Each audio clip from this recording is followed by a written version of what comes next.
語言治療師協會舉行成立典禮，協會會長殷鑑森表示，本澳執業嘅語言治療師人數相當少，而喺患者方面，小朋友就比較多。潘以文報導。語言治療師協會會長殷鑑森話：現時本澳執業語言治療師只有9名，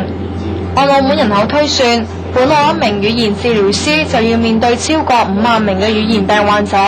而香港嘅比例係1比1萬幾。其實喺澳門嚟講咧，其實就需要澳語言治療嘅大眾咧，其實都係一個比較相當高嘅一個數字嚟嘅。但係喺本澳嚟講咧，個語言治療師個數目咧就係比較少。佢又話：本澳現時求診嘅個案裏面，以小朋友為主，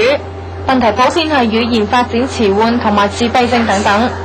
而患有語言障礙嘅人數一般比較穩定，佔人口嘅5%至10%。患者由啱啱出世嘅嬰兒到老人家都有。現時本澳1名執業嘅語言治療師就要面對超過50個求診嘅患者，而語言治療師日常嘅工作係先評估患者嘅語言障礙情況，再設計治療目標，透過非針藥嘅方式嚟提升患者溝通能力。